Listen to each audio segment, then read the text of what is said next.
following is a Comfortably Zoned Radio Network production.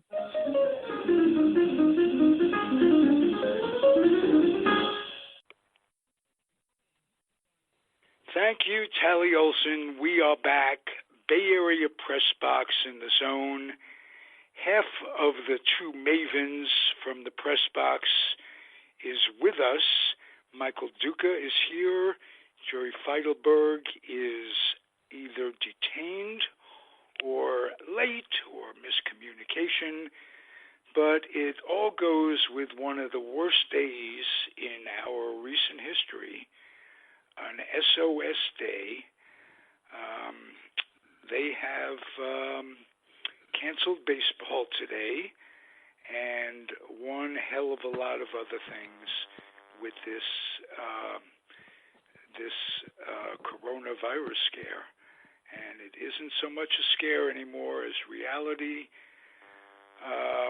You were, Michael Duca, in what used to be spring training land in Arizona. And today it's all been called off, postponed, extended. I don't know. We all don't know. What did they tell you first thing in the morning? Well, I got the release from Major League Baseball at the same time everybody else did. And I think maybe the best word to use here is we're on hiatus. We will be back at some point in time. That I'm very convinced of. Whether all of us will be back is another question entirely, because there's a lot, and I mean a lot, of people who are not full-time employees who make professional sports happen. The camera people who televise it, the sound people, the utilities who lay the cable, the statisticians, everybody on the TV side. About 2/3 of the writers in the press box are freelancers. Your day of game employees at the ballpark, the beer vendors, the hot dog salesmen, the ticket takers, the ushers, the maintenance crew. You know, the grounds crew will still be there. The field will still look lovely. It'll just look like a ghost town. And for right now, that's the way it is, and that's the way it has to be. I was holding out hope until the last possible minute that somebody somewhere would recognize human nature is involved here. And if you're basically going to shut the country down and ask people, because the rate we're going to have the schools closed pretty soon, which means that people will have to stay home to take care of their kids. So if you're basically going to ask people to self-quarantine for 2 weeks and stay home and work, you got to give them something to do to keep them indoors. And I was hoping that, live sports content might continue to exist. I mean, even in Italy, they haven't canceled the games. They've just said they have to be played in empty facilities. But that's not what we're doing. And, if the end result of this is that it's less of a pandemic here and has less impact and more people survive it, it's a small price to pay. Absolutely. What is the immediate prognosis for scheduling? Do they have any idea if it's going to be 2 weeks, 3 weeks? We talked off the air about the necessity of some sort of spring training to get the pitchers, especially, up to par. So yeah, you're going to at May or July, at this point. As of right now, the hope is that there will be baseball in mid-April. In order for that to happen, spring training would have to reconvene in early April and probably go for 2 weeks. Because, as you said, the pitchers right now are only stretched out to 3 or 4 innings. There's the rare one who on a pitch limit was able to squeeze 4 1/3 out of his pitches, but basically they're stretched out to 4 innings, and you want them stretched out to 6 before you get into the rigors of every 5 days and only 13 pitchers on the roster. So, something will have to happen again in some fashion that looks like spring training, whether everybody comes back to Arizona and Florida, or whether, as I suggested to you off the air, the A's and Giants just decide to get together and play 10 spring training games in their ballparks, with or without fans. It doesn't matter. The workouts are needed, the effort is needed, and they're not going to just drop a handkerchief and say, okay, we're going to start the season tomorrow. That can't be done. That puts too many players' careers at risk for, stress injuries from not being properly prepared for the season. So that's part A. Part B, the rest of it is just speculation. Nobody really knows what I've heard discussions that they're that some people have talked about trying to start the game in late April and putting in a full season and having the World Series be played in November, possibly moving it to a neutral site if one of the teams is from a northern climate that can't play, or moving it to a nearby stadium that's covered. They're considering everything right now. I don't think anything is off the table except playing games right now. That's off the table. How about the training? Is that continuing on an organized basis at all? Not the playing the games, but the exercises, the stretching, that sort of thing. No, my understanding is that the camps will be closed. My understanding is that they want to reduce, at a minimum, they want to reduce the risk exposure to their players. I think they also want to minimize the risk exposure that they may have of liability if, other people come in contact, whether it's fans or vendors or whomever. They're just, right now, everything is being done with an abundance of caution, and you can't fault people for that. We don't know for sure how this is going to play out. We know how it's played out in other places, but as you and I have discussed, in South Korea, they've had drive-through testing available for almost 3 weeks, and they've tested hundreds of thousands of people, and they've been able to isolate the people that are ill. And the bottom line from that has been that the number of new cases has dropped every day for the last 13 days now. But also in South Korea, there are 6 times as many hospital beds per 1,000 people as there are in this country. And so all of these efforts right now, as I understand it, are geared towards flattening the curve so that if 100 million people get this in a 5-week period, there's going to be massive fatalities for the very simple reason that we don't have, even if only 2% of those people get really sick, that's 2 million people. We don't have 2 million hospital beds with ventilators in this country. We don't. Hello. Yeah, we've been joined by Jerry Feitelberg, the second part. Hey, there you are. There you are. And now we can have a person with a medical education talking about this instead of just a nitwit. And you can have a person with a brain to talk to, Michael. Thank you, Scarecrow. Okay. Are you trying to imply that empty people who have empty vessels for a brain make the loudest noises? Is that what you're saying? Oh, well, yeah, I guess it's not an implication, it's a realization. It's flat out. We're not implying. I'm glad you're here, Jerry. Oh, as you can imagine, we're talking about the cancellation of spring training, the effect it's had on Michael in particular, because Michael, tell the audience if they're new to us what you do during spring training and during the regular season as well. Well, during spring training, I I either do the field timing, what's commonly referred to incorrectly as the pitch clock, or the play-by-play, putting the games on the internet for game day on MLB.com. During the season, I add to those duties official scoring and working as a statistician, talent statistician for visiting broadcasts.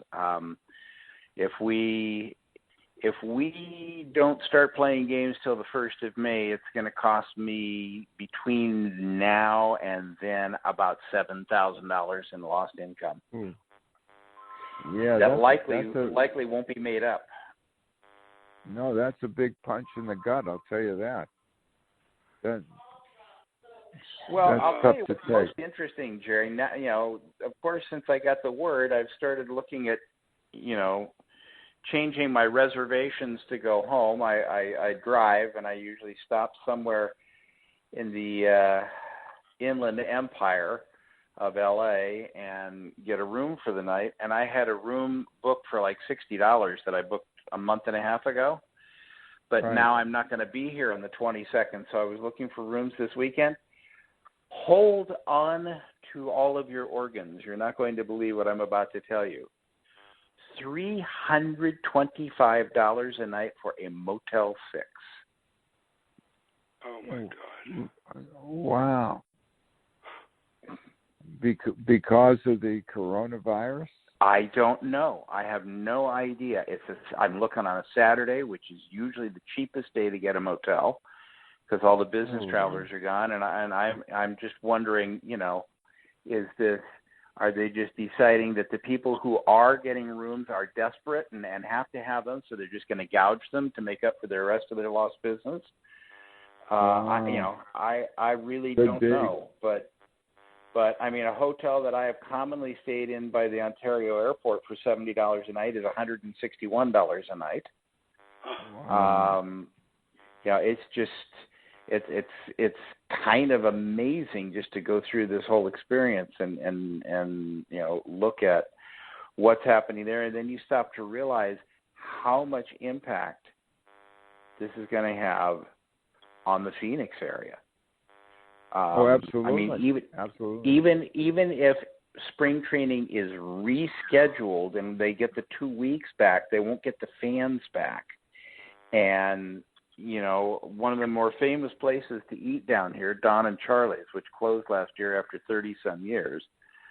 I know Don Carson very well, and we've talked about it. He told me that that the hardest part of running his business was the not spring training time. He said between Christmas and spring training, 80% of his business. And the rest of the year, the other 45 weeks of the year, 20%. And he said, I have to make enough money when people are here to keep my quality employees employed all year round so that they're here next year when I need them. So losing that income stream, losing that revenue stream is going to be a big hit for a lot of people. This is going to have a significant economic impact, as it's already had in the Bay Area with the number of conventions that have been canceled, hotel rooms that have been unbooked. The counterbalance to the hotel room prices is that if I want to go down to the airport right now, I can fly round trip to Maui for $196 from Phoenix. Yeah, I believe it. There's nobody on the plane. Well, I'm going to tell you our experience, and I think I talked to Ralph about this. Isla and I had planned this cruise about a year and a half ago. We were going to go on a cruise. We were going to fly on April 6th to Abu Dhabi, and then it was a 21-day cruise, and we ended up in Rome, and we were going to be in Rome for 3 days. Well, about 2 weeks ago, we were concerned because the ship, we were going to pick up the ship in Abu Dhabi. It was coming in from Singapore, and there was an outbreak of the coronavirus, and they were a little concerned about that. And we called the travel agent. And we said, well, we'd like you to call Regent and tell them that they have our money. we want to cancel this cruise and go on another cruise and take a cruise later. Regent's answer 2 weeks ago was no. So we had a plan B in place so that we could have gotten the money from the travel insurance, because I would need some shoulder surgery, which would have precluded us taking the trip. Just 1 week ago, or I think it was just Friday, I was talking to the travel agent. Regent had a change of heart. Now passengers can cancel up to 48 hours before taking the cruise, and they will get a full credit for another cruise, because that's the way it was going in the travel agent in business. So if you were taking a flight, the airlines will. If my kids were going to go to Italy, as they call it, Virgin Atlantic, no problem switching the flights to a later time. So they're not going to lose their money either. But it's working out. Right now, business is going to be terrible for the airlines, for the cruise lines, for the motels. Everybody's kind of figuring out what they can do here. I mean, Royal Viking is giving 125% vouchers to their customers who will accept them in lieu of a refund. And they're giving 145% commission vouchers to the travel agents, even if the booking is canceled, so that they can still have travel agents. Yeah, exactly. It's a dire situation. Everybody's going to have to dip in their pocket on this one. For sure. And the stock market too. Oh man, another bad day. Yeah, I mean we can talk about that forever and not affect much of anything. My feeling is simply this: if the president were to resign tonight, the market would go up 4,000 tomorrow at the open. Absolutely. I was just talking with a buddy of mine, and what really pissed me off was when they closed down at the Centers for Disease Control. Obama had set up this unit to treat to deal with Ebola, which is a virus, and the first thing that they did was dismantle it. And how we really need that thing right now, that unit, and it's just tragic. And that was his modus operandi. If Obama did it, we undid it, and we're paying the price for that right now. We're paying the price for that right now. I mean, an interesting thing that has come out of this is that Gilead made an antiviral, and they were hoping that it would be effective against Ebola, and they were testing it in Africa. But the problem was that they had to freeze dry it, reconstitute it in the field, because they couldn't ship it refrigerated like they're supposed to, and it didn't work at all against Ebola, but it is actually showing some significant promise against coronavirus. Well, that'd be great. It'd be great. The other thing and the other point was that we've done about 5,000 tests so far in this country for coronavirus. South Korea is doing 20,000 tests a day.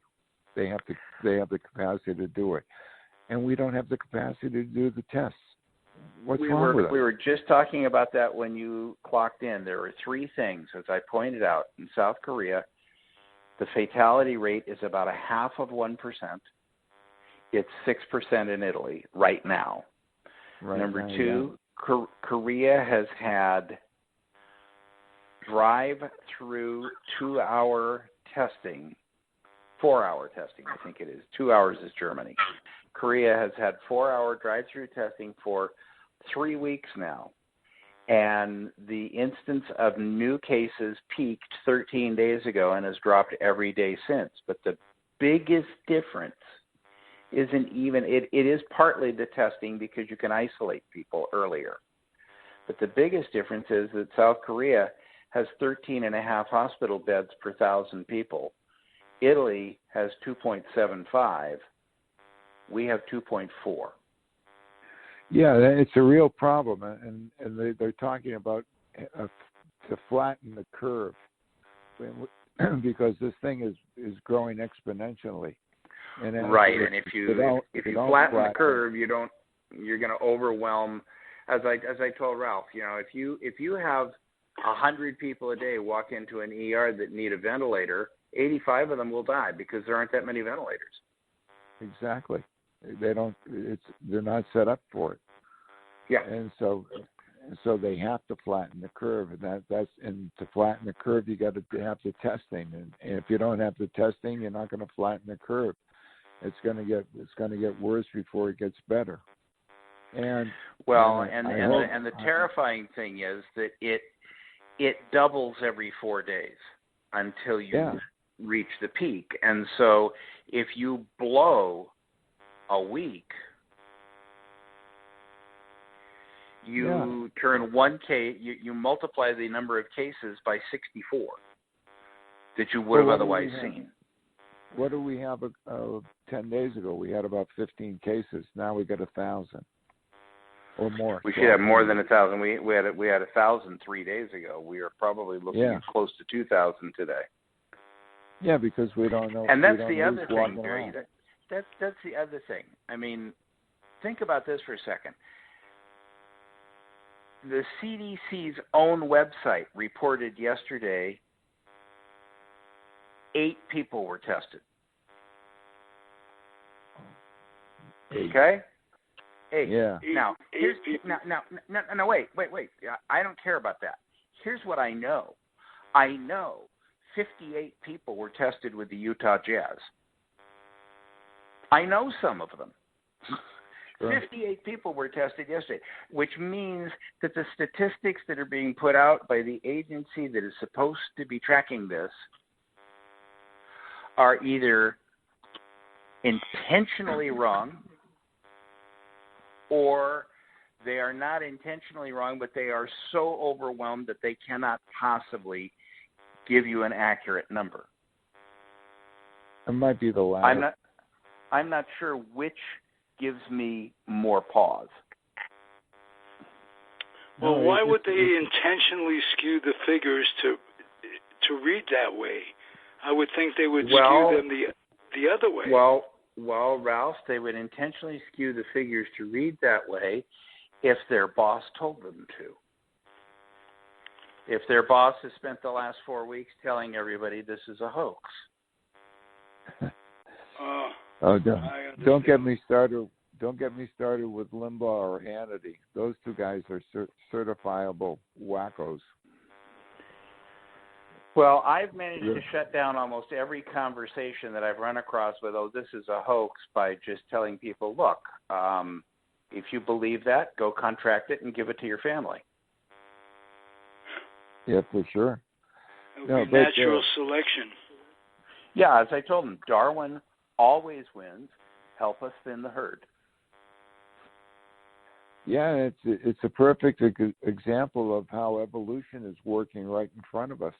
How this virus was transmitted, yes, and it's mutating and evolving as we speak, and killing. And people. the other thing that is true is that the virus itself will eventually mutate to a point where it doesn't kill as many people for the very simple reason that it needs hosts.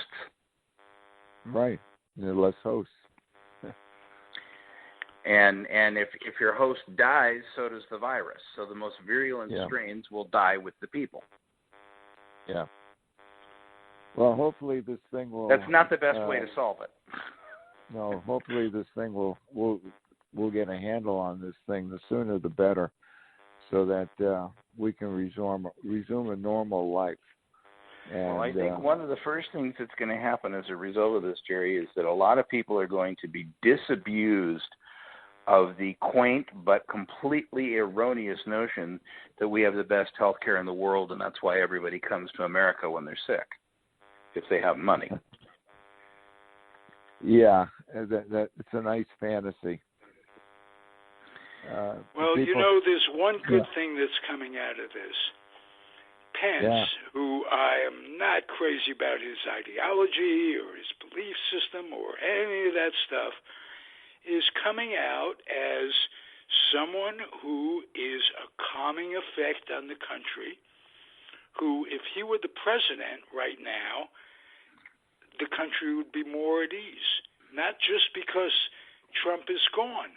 I'm looking at him as someone who has taken charge of that commission, and I think he's doing a terrific job. Got to give him a lot of credit, and it makes me more. Eventually, Trump's going. He's not going to outlive this. And if Pence has to be the one to take his place, I feel better about that. That's all I'm saying. Yeah, and in response to that, I would simply point you towards the state of Indiana when he was governor, where he ignored both a meth epidemic and an AIDS epidemic. Yeah, he wouldn't go for the needle exchange program, which cost a lot of lives because the transmission of the HIV virus was rampant. Yes, and I cannot, yeah. I cannot help but just find some level of delicious irony in the fact that a pandemic is being managed by a guy who prays for the rapture every day. Yeah. Yeah, exactly. Maybe I hate to be cynical, but maybe this is what these evangelistic bastards really want. It could be. Hard to say. I mean, I'm not going to motives to anybody until I know that they deserve it. But I think that the people who are going around saying it's just the flu, it's just a version of the cold, are going to find out that when you stick your head in the sand, sometimes you can't breathe anymore. No, this is a very serious problem. Much more serious than a common cold, much more serious than seasonal flu. And because once it gets into the lungs and starts to multiply and it becomes pneumonia, that's what's killing these people. They can't breathe. Now, here's one of the questions that I have, pharmacist Feitelberg. Uh-oh. Do either the 17 or 23 strain version of viral pneumonia vaccines that people over 65 are given, will either of them, if not protect you, at least lessen the symptoms? It's very possible because it's effective in 90%. It's not 100%. Oh, excuse me, I was thinking of herpes zoster. It might ease it. And again, it depends if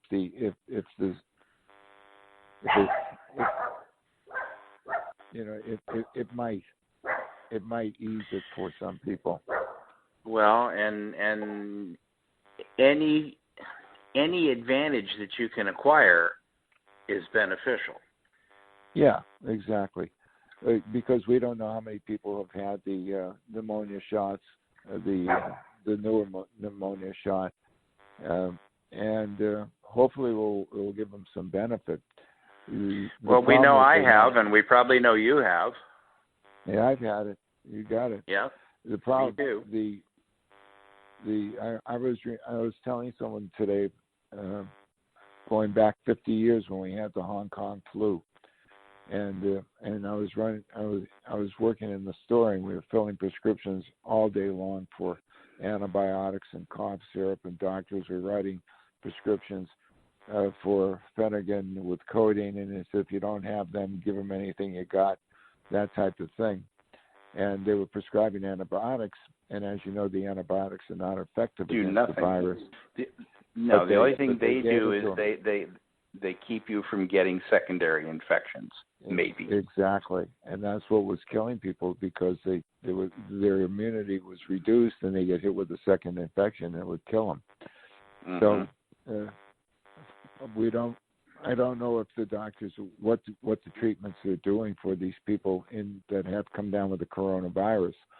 Other than if it's in their lungs, they might be giving them antibiotics to prevent the secondary infection. But I do know that they've got them on they've got them on respirators, and they're trying to giving them fluids because they can't drink. So those are right. things that they have. Right. They have to keep it's ventilators, oxygen, and IV, and that's basically it. All they're doing is trying to support the system. And what we seem to be learning is that the real problem is that our immune system has never seen this particular thing, and so it goes nuts.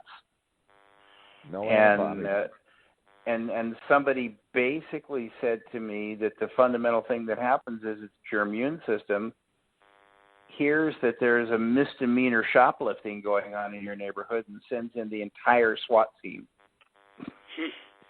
And so your immune system is what winds up killing you because it shuts down your organs. Exactly. It's a real tough situation. The insidiousness of the disease with taking up to 2 weeks to incubate, and then it could be 5 days, it could be 10 days. You're walking around infected and not knowing it, and then it hits you like a steamroller hits you, and it's unbelievable. And that's why or worse, it doesn't. If you're in the 80% who get no or very mild symptoms, you may never suspect that you've got it, and you're basically typhoid Mary. Yeah, and you spread it around to your family and to your friends and anyone you come in contact with. Yeah, and nobody has even raised the specter of the worst possibility of all, which is that after you have it and survive it, can you get it again? Yeah, that's a good question. Who knows? You know, I mean, when do we know it's really knocked down, or do we just, fight it to a draw until next fall when it comes back? You got me. And will the heat actually curtail it? That's heat doesn't curtail it, Ralph. But what does is heat gets people out of enclosed spaces and gives them more. I believe the current term is social distancing. They're not crammed together, and so it's a less conducive environment to spread. That's really how good weather cures these things, is that people just get outside. Yeah, I was thinking today about the A's and the stadium being shut down. How many nights have we been there on Monday night, Michael, watching the A's game, and they announced the attendance of 10,000, and it's probably about 3,000 in a 50,000-seat stadium. There's plenty of room for people to space out at the Coliseum to watch the A's. Yeah, you're absolutely right.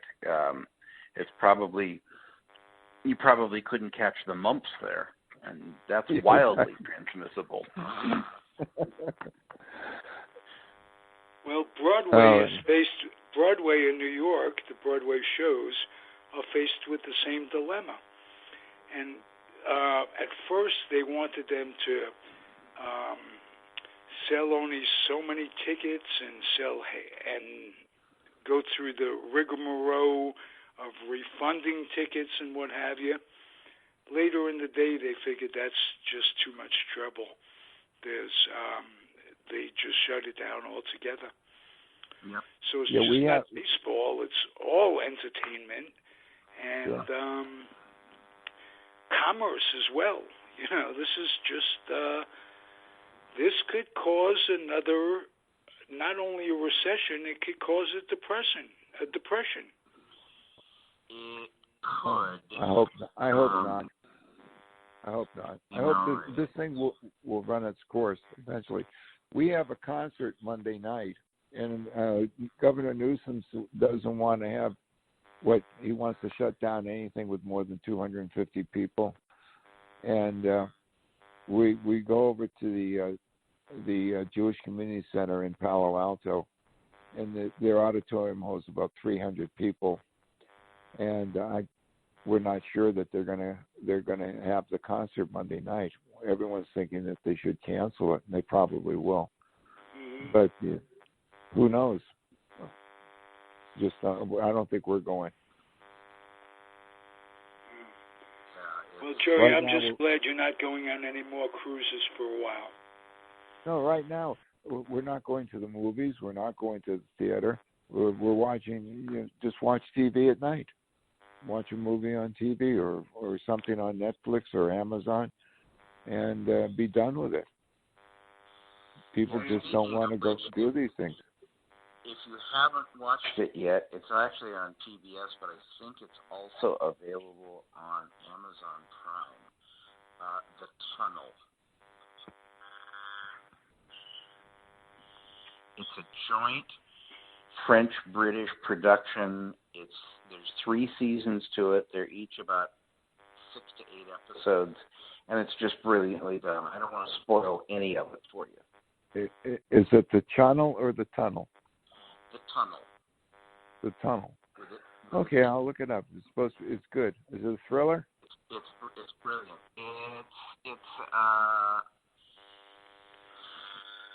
It's a whodunit with incredibly detailed and rich character development. Oh, okay, good. I'll look it up. We're always looking for things to watch. The programs I like are Jeopardy and Judge Judy. Well, I'd like to see what Judge Judy. Well, I'm a big Larry David guy, and Curb Your Enthusiasm is really terrific for me. Yeah, what was it? Season 10 this year?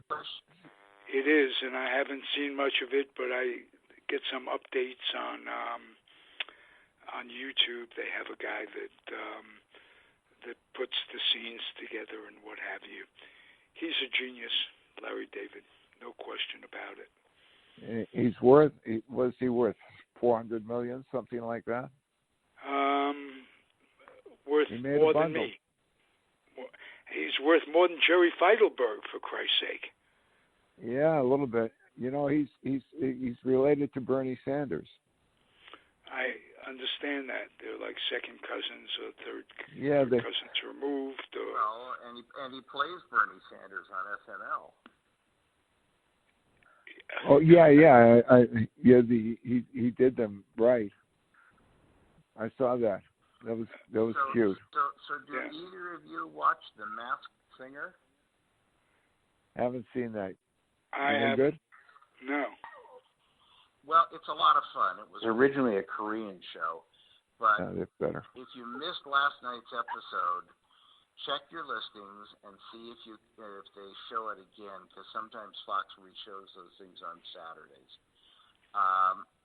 The premise is that people dress in these very elaborate full-body costumes and nobody knows who's inside, and they sing and perform, and the panel tries to guess who they are, and each week one gets voted off the show, and so they reveal who they are. And last night, and I am not kidding you, last night the person voted off the show rapped Baby Got Back, which is the song that starts out, I like big butts and I cannot lie. Remember that. And it was Sarah Palin. And she anyway, was guys, brilliant. I'm losing your transmission's not too good right now, and I'm going to sign off. Great talking with you. I'm sorry I was a little bit late. All right. Okay. We tried to make this upbeat, ladies and gentlemen, but some things are pretty impossible. Not a good day for baseball, not a good day for humanity, and what can I say? What can I tell you? I wish it were different, but it's going to get better. Has to. All right. Okay, Be well, guys. Thank you for contributing. Thank you for being my friend. And we'll be back at you as soon as we can. It's the Comfortably Zoned Radio Network. If there is a press box left, the show is Bay Area Press Box. And let's hope it's filled real soon with guys like you. Amen. Thanks, Ralph. All right. Okay. Be well, Jerry. Be well, Michael. Ralph Tyko. And you also, Ralph. Take care. All here. Adios, everybody. Bye. The proceeding has been a Comfortably Zoned network production. You are advised to keep your dreams wet, your humor dry, your children and grandchildren out of military recruiting offices and off the laps of clerics who wear dresses. Thank you for listening, everyone. Happy trails.